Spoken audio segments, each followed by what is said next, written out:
switch it up. Let's do Denzel or Angela Davis. Okay. Oh, Angela Davis. Yes, indeed. Right. Yes, indeed. Let's do Miss Davis. Right. Miss Davis. Right. So she's Aries ascendant. Right. Definitely a woman that is purported to be about her people. Right. The liberation and salvation of the black African American and black people in the United States of America, and maybe even abroad to some degree. But she's definitely one that was, pump your fist. You can see her in her afro, right, in the 70s, right.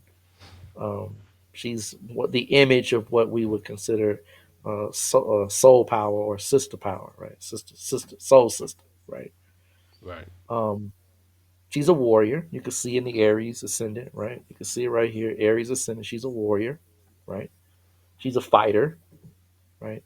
She's gonna push back. She's not gonna take it lying down, as they say, right? And it makes sense because this is what she's manifested herself as in this physical incarnation, right? She has the ascendant Lord conjunct Saturn, right, in the D1, which definitely gives her a contentious disposition to some degree.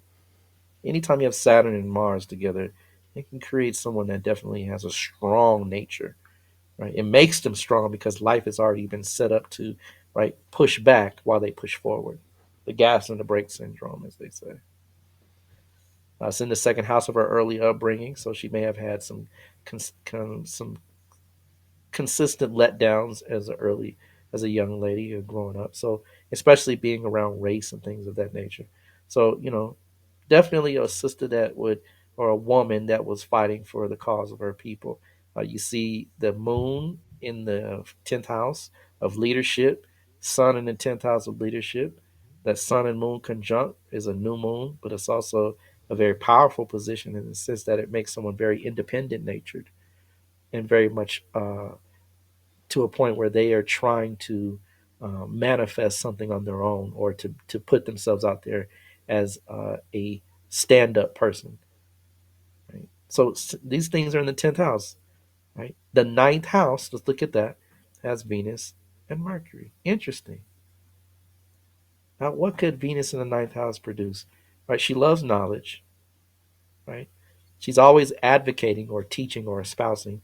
The third lord is in the ninth, right, with Venus. So this does present someone that at least studies, has knowledge, looks to principles.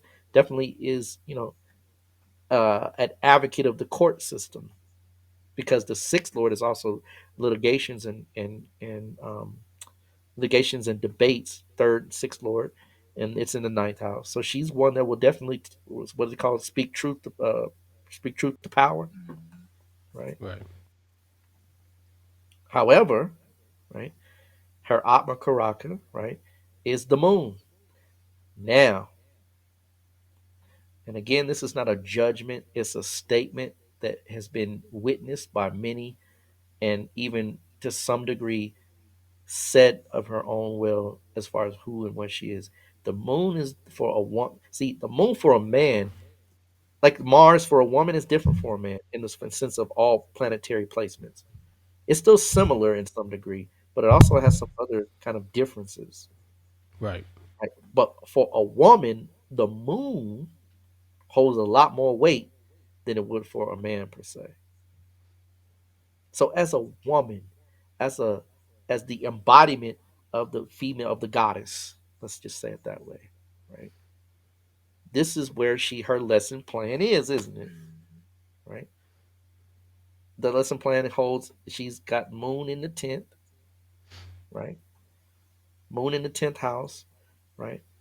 In leadership position. So she's a woman that leads, woman that fights. That's the moon. The Lord of the Moon is with Mars, so it shapes and kind of changes the context of who she is as a woman. She's a fighter. She's a leader. She's someone that's not going to just let you tell her what to do. But also, the woman's a femininity. It's the soft side, the internal side, the maternal side, the nurturing side.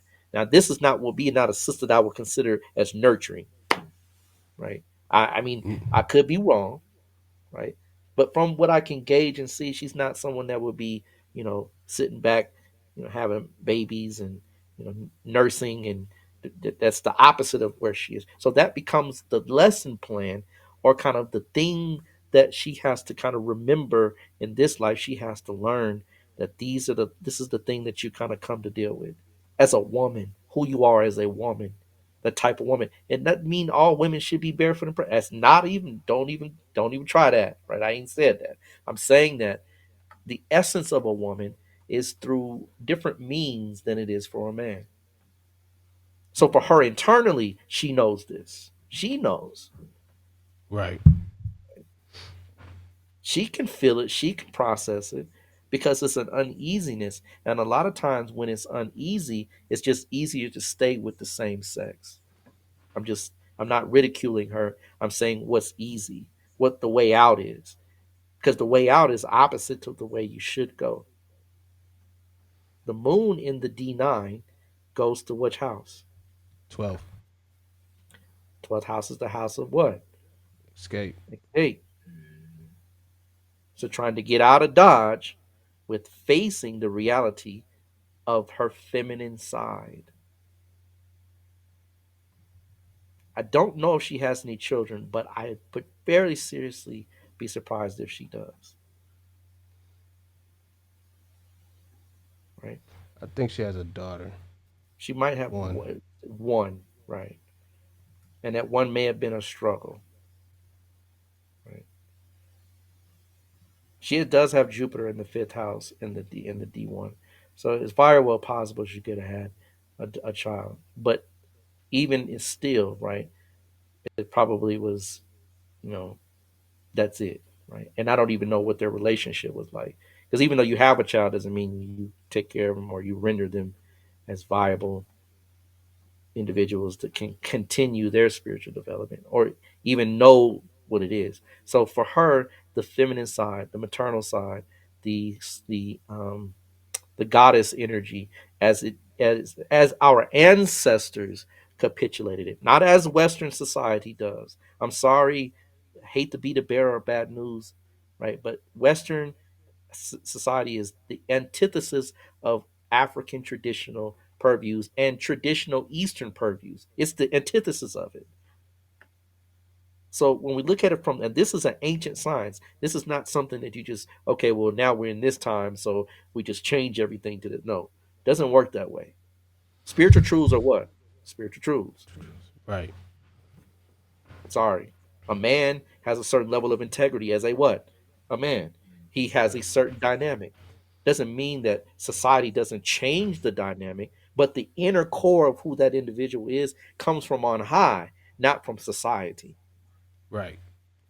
Right. But see, that's the difference. I mean, because we live in a society that doesn't. I mean, we live in a mundane society, right? We live in a lack of a better word, secular society. You know, where they don't.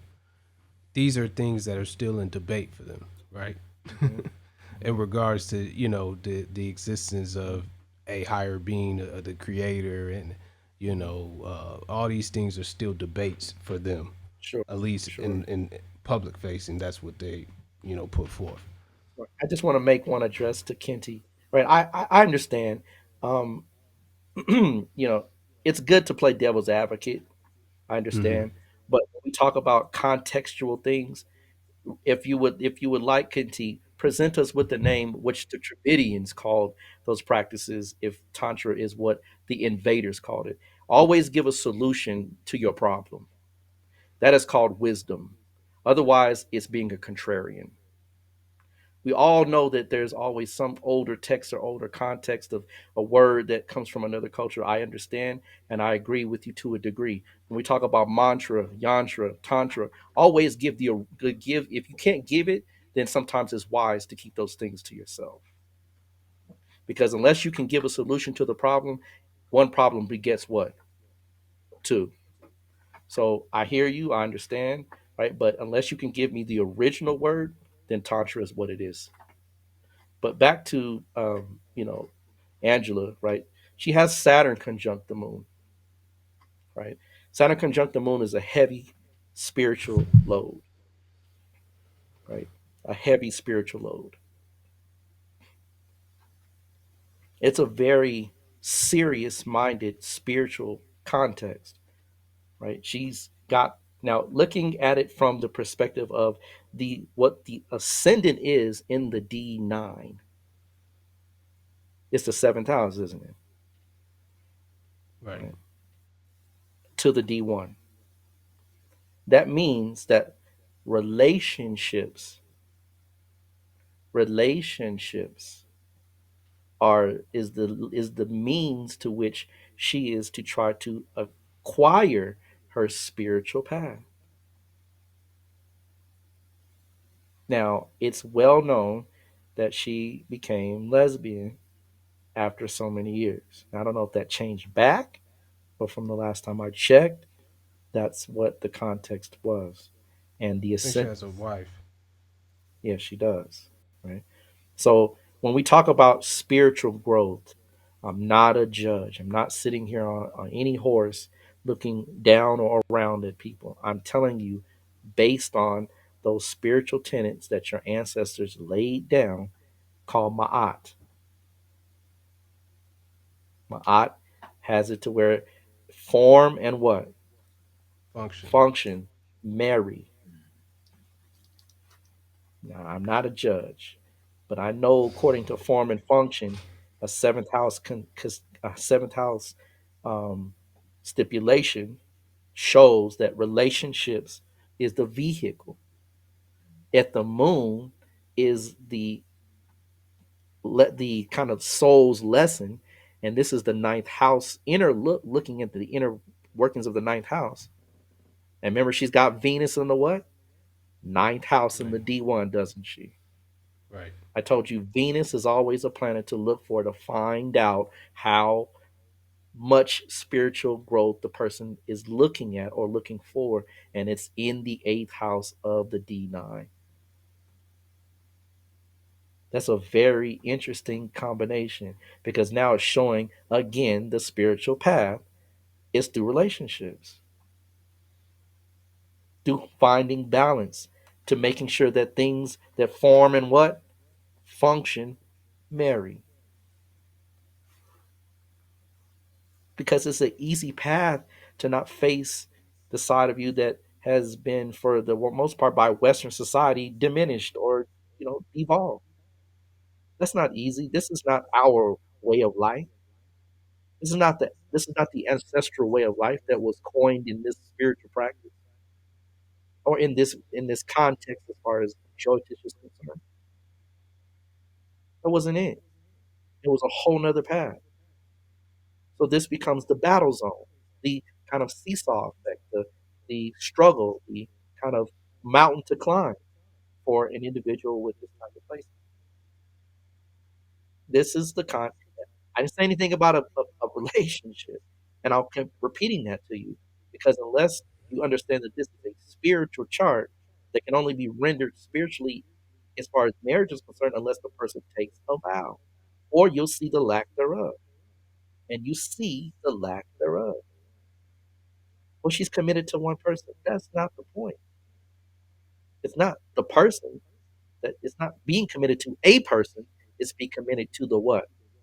Right person. Right. The person that begets the form and function, but what you're designed for.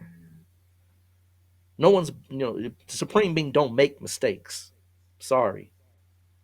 I know Western society argues with it because that comes from a pseudo spiritual kind of slant with an atheistic twist to it that the supreme being doesn't know what it's supposed to do. It puts people in the wrong bodies. Nah, not from this perspective. No, no.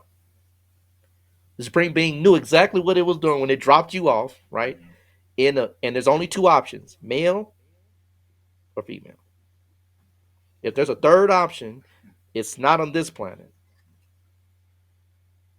So in that option, you can see the seventh house and the moon being the Karakamsha, excuse me, being the Karakamsha in um, Virgo, right, with Saturn, which is a very constrictive planet, right, with Mercury, right. Mercury is the planet of intellect and reasoning, but it's also the planet of excuses and what's the other word?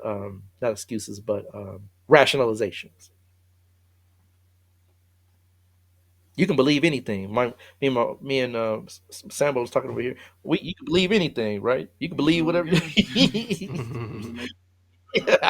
You can make it real, right? But that doesn't mean it is real. Right. So this is her lesson plan.